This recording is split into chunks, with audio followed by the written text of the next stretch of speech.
YouTube, how are we doing today? It's been a while. I'm not going to say that ever again in any more videos. I'm going to stop with that. Even if it has been a while, we're going to quit doing that. But we are here today with something a little bit different. As you can see on my screen, we are running, what do we call this? Is this Pottermore? Yeah, Pottermore, the Wizarding World internet thing created by people that like Harry Potter.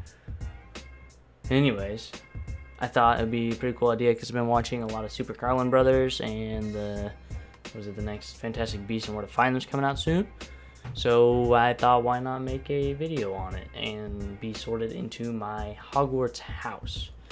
Now, I did do this a long time ago and have a separate account. I'll show you all that stuff later and compare the two.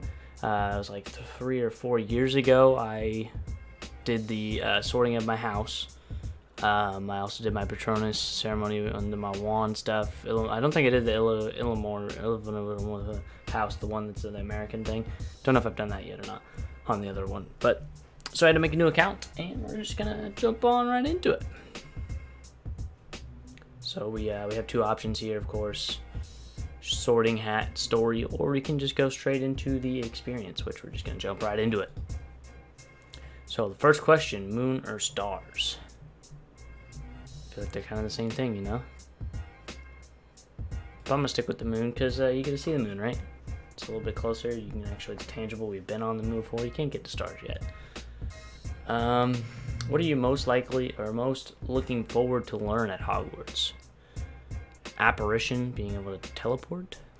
Transfiguration, being able to change death. Not really a fan of that. Flying on a broomstick. Dude, what do you mean? You can do that anytime. You don't need to go to Hogwarts to do that. Hexes and jinxes, yeah, they're cool, I guess. Definitely am a fan of the fantastical beasts. Don't really care about the secrets of the castles. I think I'm going to go with the fantastic beasts because that'd be pretty dope and something I haven't really seen because that would be Muggle-born, I guess you could say. Which of the following would you most hate people call you? Ordinary? No. Ignorant? Not really. Cowardly? Selfish? Definitely selfish because I don't think I am. 4 goblets are placed before you. Which would you choose to drink? Foamy frothing, silvery liquid that sparkles as though containing ground diamonds. That sounds intense. Option number 2, the smooth, thick, richly purple drink. It's a weird combination of words. That gives off a delicious smell of chocolate and plums. That is a good option there. Chocolate's good for sure. 100% on board with the number 2 option. Number 3, the golden liquid so bright that it hurts the eyes. I don't know if I want to drink something that I can't even look at, so that one I'm going to have to pass on. Number 3. Number 4, the mysterious black liquid that is basically oil. And I see strange vision, so I am hallucinating. We're going to go with option 2, the purple drink, as some might call it. A troll has gone berserk in the headmaster's study at Hogwarts. Is about to smash, crush, and tear several irreplaceable items and treasures. In which order would you rescue these objects, if I could? So, the cure for dragonpox, student recordings of 1,000 years ago, and a mysterious handwritten book full of strange runes. Book. Then letters, and then the dragon. First the runes, then the dragon, then the student stuff.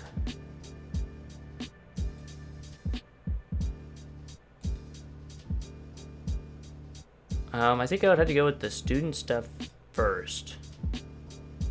And then would I go for the runes or the dragon pox? I think I go with the dragon pox second.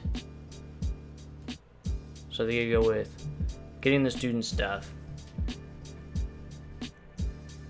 and then going for the cure, and then the handbook. Late at night, walking alone down the street, you hear a particular cry that you believe to have a magical source. I proceed with caution, keeping one hand on my wand, and ready for any disturbances. Okay, I definitely go look at it, because I'd be like, why not, right? I'm already walking alone late at night, so I might as well get in some trouble. Draw my wand. I don't think I would start with the wand. because that'll be a hostile move, and whatever it is might not want to fight me, but if it sees a wand, it'll be more prepared to want to kill me, kind of thing. I would not stand my ground because I want to go look at it, because I don't know if it's coming towards me or not. And I would definitely not just chillax the spell. So I think I would have to go ahead and walk towards it, but be ready for a fight. I'm entering Hogwarts. Which kind of pet would I take with me? Definitely not the cat. Sorry. Not a cat. Not a cat. Not a cat. Not a cat. Okay, an owl. Here we go. Tawny owl, probably not. I think I'd probably go for like a barn owl. Or a brown one. No, definitely the barn or the snow would be my go-to. I definitely don't want a toad. So I think I have to go for the barn owl on that one. Yeah. Black or white? Okay, so black, here's the thing. Don't have a favorite color, right? But thinking of it, I like black, white, and gray are the three go-tos. So how do I choose this? Black usually stands for sinister in the Hogwarts books anyways. The Death Eaters always wear black. They're always black and white. Black's bad, white is good. And in the Harry Potter universe, white is predominantly the good guys. So I didn't think it had to go for the white because I don't think I would go for the bad side of Hogwarts stuff because magic's pretty intense stuff. Congratulations, I have been sorted into Hufflepuff. Interestingly, mind you, because I am a self-proclaimed Hufflepuff, which is pretty cool. That was kind of what I was hoping for. My original account, I actually got Ravenclaw, which I think there's different questions for a lot of these. It's not the same every time, so maybe there's more logic questions based on that one. But Hufflepuff was something that I chose a long time ago, and I'm a fan of Hufflepuff because they're not really represented in the books all that much, but Ravenclaw does fit me as well because I do think I'm fairly smart and I do like thinking a bit more than just being heroic and doing stuff. So yeah, I think both of those are fitting for me. I would prefer to be in Ravenclaw, I guess, but Hufflepuff is pretty cool. So let's go ahead and read a bit more about my house. Let's see what we got here. So it completely changes your theme of whatever house you're in, which is pretty cool. But here we go. So the home page that we got here, the Hogwarts house page. Welcome to House Hufflepuff. You probably know that some of Hufflepuff's most renowned members include Nymphadora Tonks and Cedric Diggory, but he's dead. And actually, I think she's dead too, so they're both dead. But did you know that Hufflepuff's house ghost, the Fat Friar, still resents the fact that he never made a cardinal? Or the Hufflepuff had produced the fewest dark wizards of any house of Hogwarts. That's not surprising. Here you can discover more about your beloved house through writing by J.K. Rowling and articles by Pottermore and all the latest Hufflepuff news. You can also share your Hufflepuff pride with your friends with downloaded wallpaper and house emblems. Cool.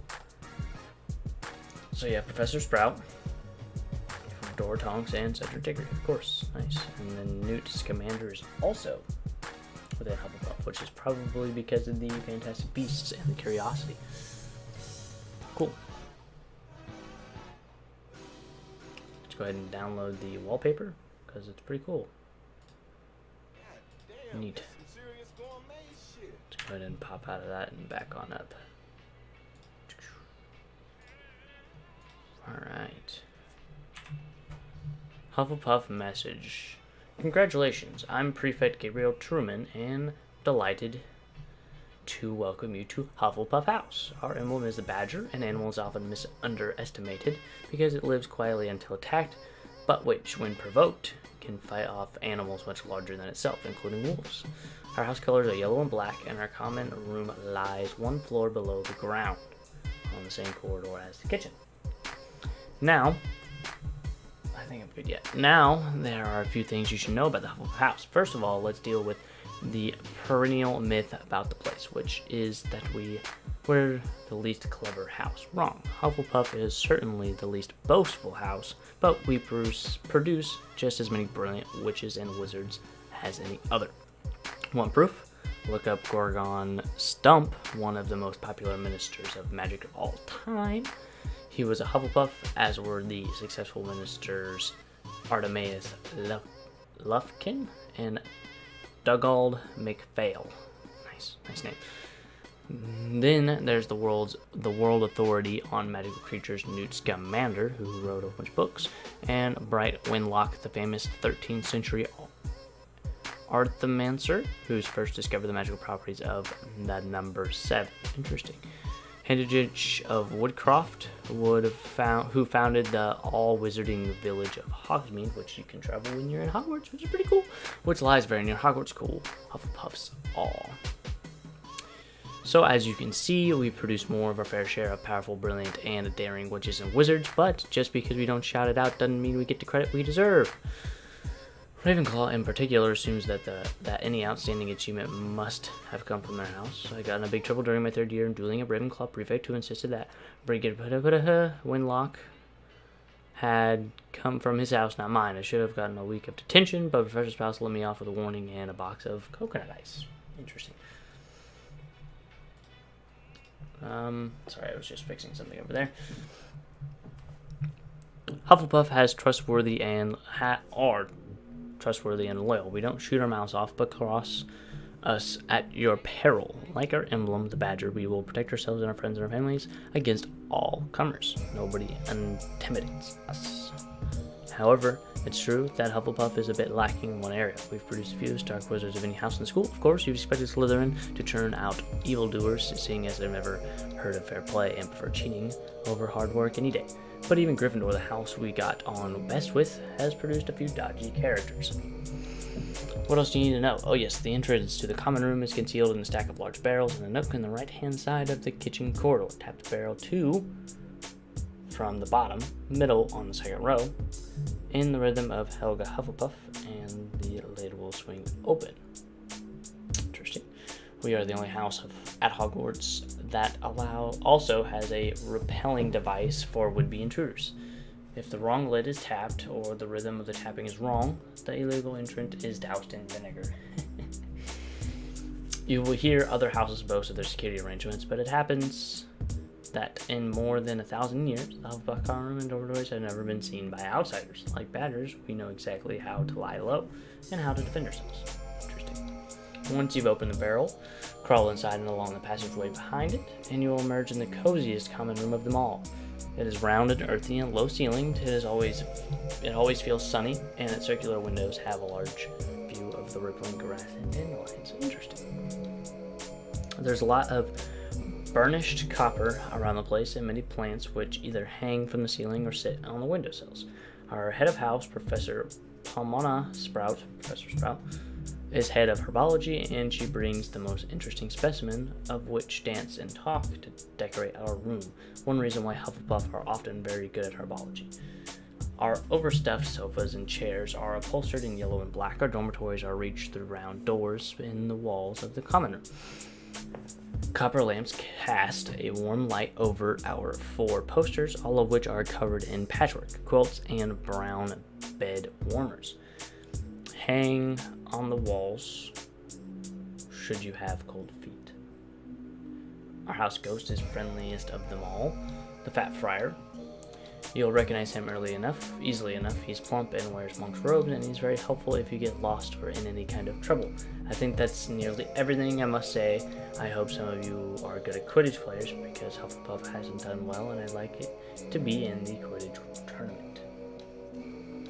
You should sleep comfortably. We're protected from the storms and winds coming out of the dormitory. We've never had a disturbed night in those in the towers sometimes experience, because they're up high, and yeah, it's not a good time. But we're good down here, pretty much what it's saying.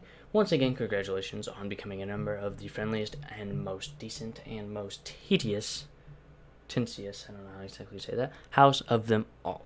Well, thank you, Prefect Gabriel Truman. That was a very nice little monologue you had there. Appreciate you telling us more about our place. But with that being said, I would like to thank everybody that has come and watched this video. If you like this video, leave a like. And if you want more, like I said, if you want me to go ahead and do the Patronus and the wand ceremony, and even the other House for America, I will be more than willing to, because I enjoy the Harry Potter universe, and I want to kind of know more, and I want to kind of share that with you guys. and it's something a little offbeat from what I usually do what I usually do, which is gaming stuff. So I thought this might be something interesting to do to kind of change it up a bit and spice up my channel because I haven't done stuff in a while anyways. Quick little side note, I think I want to put up a channel update here soon for the summer. I know we're already like a month in, but I have a few things coming up that I want to talk about and just giving you a heads up on, and yeah, pretty much that's all I really want to talk about, and I hope you all enjoyed watching my video. With that being said, everybody have a wonderful day, and I'll catch you all in the next video. Good night. It wouldn't be nighttime, but yeah. See you guys.